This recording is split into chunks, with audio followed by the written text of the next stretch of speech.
दोस्तों आज की एक्सेल वीडियो बहुत ज़्यादा खास होने वाली है क्योंकि आज की वीडियो में हम बात करने वाले हैं कि किस तरह से हम एक्सेल के अंदर प्रोफेशनल सैलरी स्लिप को बना सकते हैं। मिसाल के तौर पर आप कहीं पे as a excel operator job करते हैं और वहां पर जितने भी एम्प्लॉइज काम करते हैं उनकी सैलरी को आपने मेंटेन करना है, तो आपको ये सैलरी स्लिप किस तरह से बनती है और किस तरह से इसको मेंटेन किया जाता है, इन सब चीजों के बारे में आपको पता होना चाहिए। तो ये वीडियो एंड तक जरूर देखिएगा क्योंकि इस वीडियो में मैंने डिटेल के साथ कवर किया है कि किस तरह से सैलरी शीट को बनाया जाता है और किस तरह से इसको मेंटेन किया जाता है। तो आइए स्टार्ट करते हैं।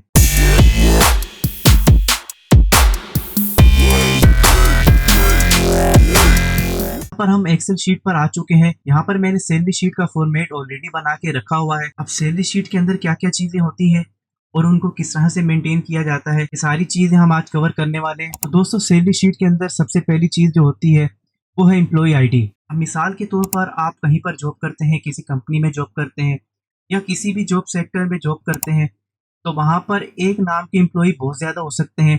तो यही वजह है कि हर एम्प्लॉय को एक आईडी अलॉट कर दी जाती है ताकि उस एम्प्लॉय को उस आईडी के जरिए आइडेंटिफाई किया जा सके, क्योंकि एम्प्लॉयज के नेम सेम हो सकते हैं जबकि एम्प्लॉय आईडी हर एम्प्लॉय की एक ही होती है। तो यहाँ पर मैंने कुछ एम्प्लॉयज आईडी को यहाँ पर एड ऑन कर दिया है। उसके बाद है नेम। तो यहाँ पर फिलहाल मैंने डमी नेम्स को यहाँ पर एड ऑन कर दिया है। आपके पास डेटा यहाँ पर कुछ भी हो सकता है। उसके बाद है डेजिग्नेशन। आप किसी भी कंपनी में या किसी भी ऑर्गेनाइजेशन में जो लोग जॉब करते हैं तो हर एम्प्लॉय का डेजिग्नेशन अलग होता है। तो यहाँ पर मैंने एम्प्लॉय के हिसाब से उनके डेजिग्नेशन पे यहाँ पर असाइन कर दिए। उसके बाद है बेसिक सैलरी। तो बेसिक सैलरी को भी यहाँ पर मैंने डेजिग्नेशन के हिसाब से यहाँ पर एड ऑन कर दिया है। तो सैलरी स्लिप बनाने के लिए उसके साथ साथ अटेंडेंस शीट को भी मेंटेन किया जाता है। उसी के बिहाफ पे ही पे स्लिप को तैयार किया जाता है। अब मिसाल के तौर पर हमारे पास ये जो एम्प्लॉय मौजूद है, इनकी बेसिक सैलरी है 85,000। अब ये इस महीने में से आए हैं सिर्फ 29 दिन, तो इनको 29 दिन की ही सैलरी मिलेगी। अब मिसाल के तौर पर मेरे पास ये जो सैलरी है ये है सितंबर के महीने की। तो सितंबर के महीने में दिन होते हैं 30। तो यहाँ पर ये एम्प्लॉय 29 दिन आए, ये पूरे 30 दिन, ये भी पूरे 30 दिन, इस तरह ये 26 दिन आए।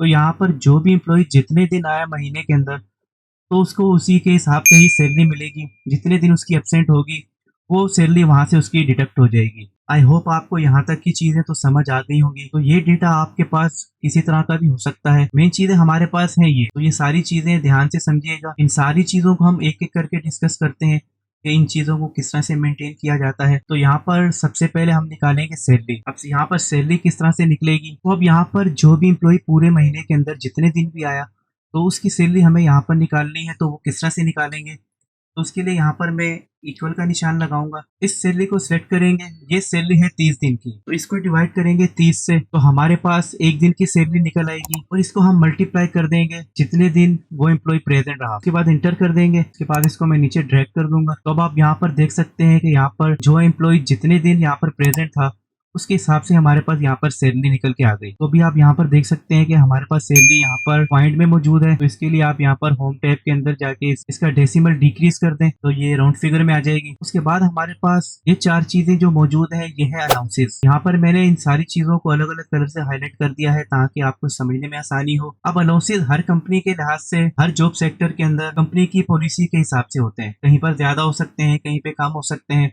लेकिन वो चीजें मैटर नहीं करती। बस आपको ये पता होना चाहिए कि सैलरी शीट को मेंटेन किस तरह से किया जाता है, कि सैलरी शीट को मेंटेन किस तरह से किया जाता है। तो यहाँ पर सबसे पहला अलाउंस जो हमारे पास मौजूद है वो है डीए। डीए का मतलब है डेयरनेस अलाउंस। ये अलाउंस महंगाई वगैरह के लिहाज से, इन्फ्लेशन वगैरह के लिहाज से दिया जाता है।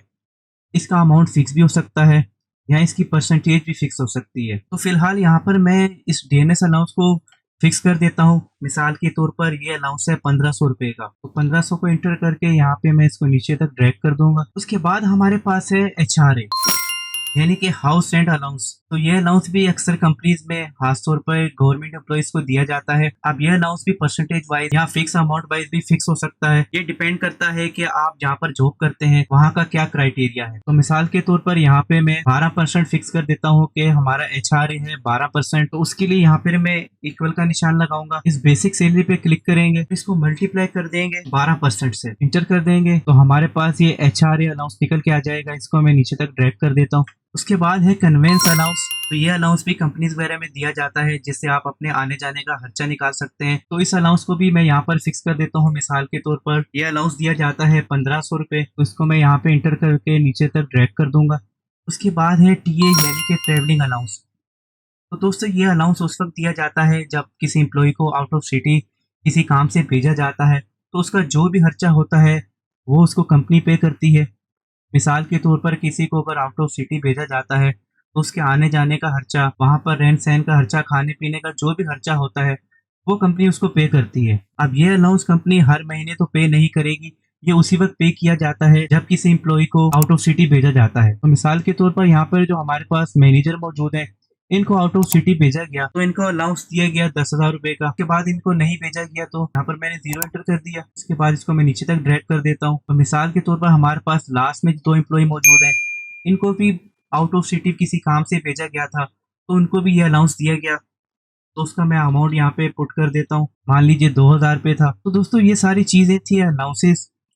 उम्मीद करता हूँ आपको ये सब समझ आ गए होंगे कि हमारे पास डीए क्या है, एचआरए क्या है, सीए क्या है और टीए क्या है। अब अलाउंसेस मुख्तलिफ किस्म के हो सकते हैं, हर कंपनी के अंदर या किसी भी जॉब सेक्टर के अंदर अलाउंसेस का अमाउंट भी मुख्तलिफ हो सकता है और अलाउंसेस की टाइप भी अलग अलग हो सकती है। मकसद सिर्फ ये है कि आपका कॉन्सेप्ट क्लियर हो कि सैलरी स्लिप को मेंटेन किस तरह से किया जाता है। उसके बाद है ओटी यानी कि ओवर टाइम। अब मिसाल के तौर पर आप जहाँ पर जॉब करते हैं वहाँ पे आपकी ड्यूटी टाइमिंग है 8 घंटे की, तो 8 घंटे के अलावा आप जो भी काम करेंगे वो आपका ओवर टाइम काउंट होगा और उसके पैसे भी आपको कंपनी पे करेगी। मिसाल के तौर पर आप किसी कंपनी में काम करते हैं और वहाँ पर काम का लोड ज़्यादा है तो वहाँ पर ओवर टाइम होता है और उसके भी जो है कंपनी पैसे पे करती है। तो मिसाल के तौर पर हमारे पास ये जो एम्प्लॉय मौजूद थे, इनका 40 घंटे का ओवर टाइम था, इनका 50 का था। तो यहाँ पर मैं कुछ डेटा पुट कर देता हूँ। आपका डेटा कुछ भी हो सकता है, उससे कोई प्रॉब्लम नहीं है, बस आपका कॉन्सेप्ट क्लियर होना चाहिए। तो दोस्तों ओवर टाइम का क्राइटेरिया भी हर कंपनी में या किसी भी ऑर्गेनाइजेशन में अलग अलग होता है। कहीं पर 1 घंटे के हिसाब से पैसे दिए जाते हैं,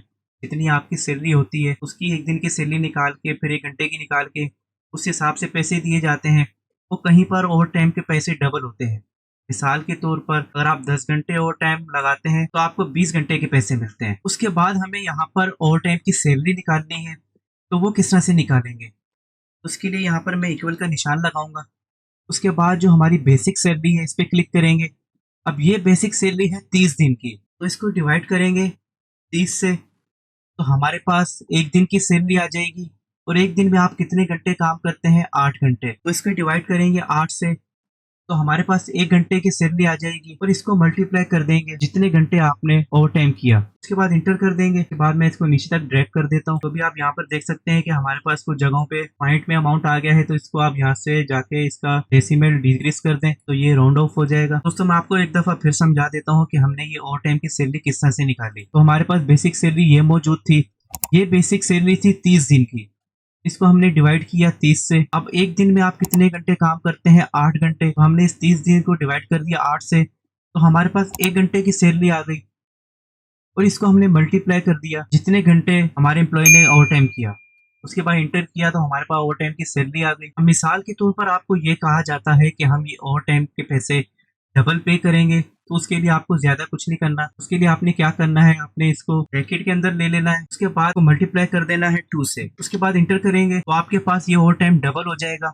तो फिलहाल मैं इसको सिंगल कर देता हूँ। तो दोस्तों मैं उम्मीद करता हूँ आपको यहाँ तक की सारी चीजें समझ आ गई होंगी। अगर आपको अभी तक जितनी चीजें मैंने समझाई हैं समझ आ रही हैं तो प्लीज वीडियो को लाइक जरूर करें, क्योंकि इस तरह की वीडियो बनाने में बहुत ज्यादा मेहनत लगती है। तो चलिए आगे बढ़ते हैं। उसके बाद है हमारे पास ग्रॉस सैलरी। तो ग्रोथ सैलरी किस तरह से निकालेंगे? तो यहाँ पर मैं इक्वल का निशान लगा देता हूँ। तो यहाँ पर सबसे पहले एम्प्लॉय की सैलरी मौजूद है, वो जितने दिन उसने काम किया उसकी जो भी सैलरी थी उसको सिलेक्ट कर लेंगे। उसके बाद इसमें प्लस करेंगे इसका डीए यानी कि अलाउंसेस को प्लस करेंगे। तो पहला अलाउंसेस का था डीए, इसको प्लस किया हमने। उसके बाद है एचआरए, इसको सिलेक्ट कर लेंगे। उसके बाद है सीए, इसको प्लस कर लेंगे। उसके बाद है टीए को प्लस कर लेंगे। उसके बाद है ओवर टाइम की सैलरी, तो इसको भी सेलेक्ट करने के बाद इंटर कर देंगे। इसके बाद मैं इसको नीचे ड्रैग कर देता हूँ। तो हमारे पास हमारे एम्प्लॉय की ग्रॉस सैलरी निकल के हमारे पास आ गई। बेसिकली ग्रॉस सैलरी के अंदर तमाम अलाउंसेस भी मौजूद होते हैं और उसकी सैलरी भी मौजूद होती है, जितने दिन उसने काम किया या जितने दिन वो प्रेजेंट रहा। तो ये सारी चीजें ग्रॉस सैलरी के अंदर मौजूद होती हैं। उसके बाद हमारे पास मौजूद है पीएफ यानी कि प्रोविडेंट फंड।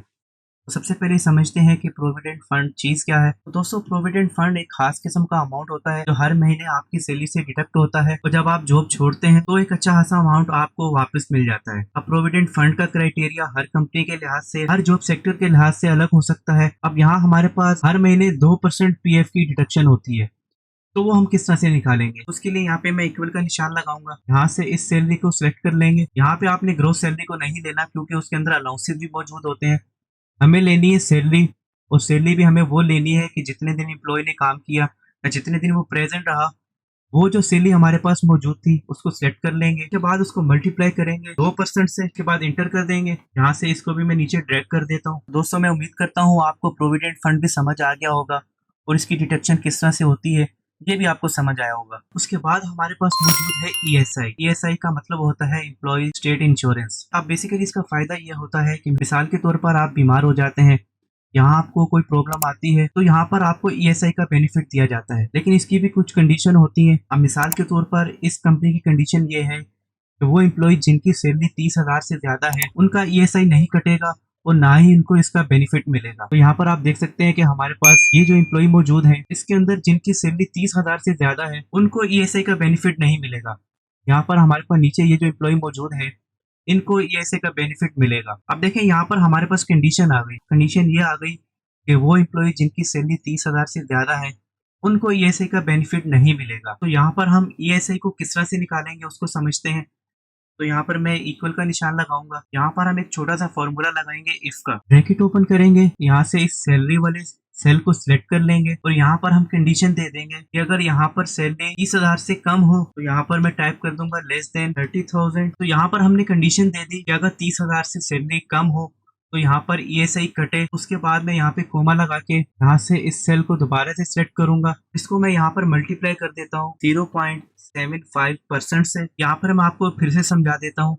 यहाँ पर सबसे पहले हमने इस सैलरी वाले सेल को सेट किया और हमने कंडीशन ये दी कि अगर सैलरी 30,000 से कम हो तो यहाँ पर 0.75% हमारे पास ईएसआई की डिडक्शन हो जाए, क्योंकि मैंने आपको बताया था कि हमारे पास इस कंपनी की कंडीशन ये है कि वो एम्प्लॉय जिनकी सैलरी 30,000 से ज्यादा है उनको ईएसआई का बेनिफिट नहीं मिलेगा। और हमने यहाँ पर कंडीशन दी कि जिनकी सैलरी 30,000 से कम है उसका बेनिफिट इनको मिले। तो यहाँ पर कंडीशन देने के बाद इसको मैं क्लोज करूंगा। इसको हम यहाँ से ब्रैकेट में ले लेते हैं।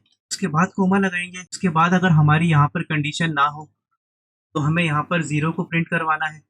उसके बाद इंटर कर देंगे और इंटर कर देंगे। उसके बाद इसको मैं यहाँ पर नीचे ड्रैग कर देता हूँ। तो अभी आप यहाँ पर देख सकते हैं कि जैसे ही मैंने इंटर किया तो आप यहाँ पर देख सकते हैं कि हमारे पास लास्ट में जो 4 एम्प्लॉय मौजूद हैं इनकी सैलरी 30,000 से कम थी।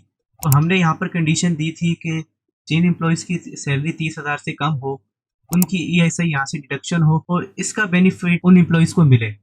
तो यहाँ पर आप देख सकते हैं कि इन एम्प्लॉयज की सैलरी 30,000 से कम थी तो इनकी ईएसआई की डिडक्शन यहाँ पर हो गई। अब ईएसआई डिपेंड करता है कि वहाँ पर उस कंपनी के अंदर या उस ऑर्गेनाइजेशन के अंदर कितनी डिडक्शन की जाती है। तो दोस्तों, मैं उम्मीद करता हूँ आपको यहाँ तक की सारी चीजें समझ आई होंगी। उसके बाद हमारे पास मौजूद है नेट सैलरी, कि हमने अपने एम्प्लॉय को कितनी सैलरी पे करनी है और कितनी उसमें से डिडक्शन करनी है। उसके बाद जो सैलरी बचती है वो कहलाती है नेट सैलरी। तो यहाँ पर हमारे पास ग्रॉस सैलरी ये मौजूद है और हमें डिडक्शन करनी है पीएफ की और ईएसआई की। तो यहाँ पर मैं इक्वल का निशान लगाऊंगा।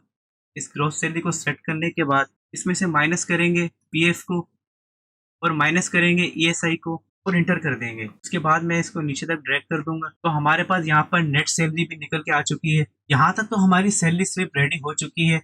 अब चाहे तो आप इसमें कुछ फॉर्मेटिंग कर सकते हैं जिससे आपकी सैलरी स्लिप और भी प्रोफेशनल लगेगी। जैसे हमारे पास यहाँ पे ओवर टाइम के आवर्स मौजूद हैं और यहाँ पर आपको शो करवाना है कि ये जो डेटा मौजूद है ये आवर्स का है। तो इसके लिए आप इसको सिलेक्ट कर लें। उसके बाद आप यहाँ पर नंबर के साथ मौजूद इस एरो पे क्लिक करके फॉर्मेट सेल में चले जाएं। यहाँ कीबोर्ड से प्रेस करें Ctrl+1। यहाँ से आप कस्टम में जाएं, जनरल को यहाँ से डिलीट करें, हैश का साइन लगाएं। हैश का साइन इसलिए कि हमारे पास ये जो डेटा मौजूद है नंबर्स का ये उसको रिप्रेजेंट करेगा। उसके बाद डबल इन्वर्टेड कोमास के अंदर टाइप कर दें HRS। आप चाहें तो पूरा भी टाइप कर सकते हैं। उसके बाद ओके कर दें। तो आप देख सकते हैं कि हमारे पास यहाँ पर जो डेटा मौजूद था अब उसके साथ आवर्स भी लिखा हुआ आ गया कि ये 40 आवर्स हैं, ये 50, ये 35। तो इससे क्या है कि डेटा को समझने में आसानी होती है। अब इसी तरह यहाँ पर हमारे पास सैलरी मौजूद है। इसके अंदर हमें अगर कोमा चाहिए तो इसको सेलेक्ट करने के बाद यहाँ पे कोमा पे क्लिक करें तो आपके पास यहाँ पर कोमा ऐड हो जाएगा। यहाँ से आप डेसिमल को डिक्रीज कर दें तो आपके पास ये राउंड फिगर में भी आ जाएगा। इसी तरह यहाँ से इसको भी सेट कर लें। यहाँ पे भी हम कोमा को ऐड कर देते हैं। उसके बाद ये फॉर्मेटिंग में यहाँ पे अलाउंसेस के अंदर भी अप्लाई कर देता हूँ। उसके बाद यहाँ पर भी अप्लाई कर देता हूँ। उसके बाद यहाँ पर नेट सैलरी वाले कॉलम पे भी हम यही फॉर्मेटिंग अप्लाई कर देते हैं। दोस्तों ये छोटी सी फॉर्मेटिंग अप्लाई करने का फायदा हमें ये हुआ कि हमारी सैलरी शीट देखने में प्रोफेशनल लगेगी और गुड लुकिंग लगेगी। तो दोस्तों मैं उम्मीद करता हूँ आपको आज की ये वीडियो जरूर पसंद आई होगी और आपको समझ आ गया होगा कि एक्सेल के अंदर सैलरी शीट को किस तरह से बना सकते हैं और इसको किस तरह से मैनेज किया जाता है। तो दोस्तों अगर आपको आज की वीडियो अच्छी लगी है तो प्लीज़ वीडियो को लाइक करें, वीडियो को शेयर करें और अगर आप चैनल पे पहली दफ़ा आए हैं तो प्लीज़ चैनल को सब्सक्राइब जरूर करें और साथ लगे बेल आइकन को ज़रूर दबाएं ताकि मेरी हर नई आने वाली वीडियो सबसे पहले आपके पास पहुंचे, क्योंकि मैं आपके लिए इस तरह की इन्फॉर्मेटिव वीडियो बनाता रहता हूं। तो मिलते हैं नेक्स्ट वीडियो में, तब तक के लिए अल्लाह हाफिज़।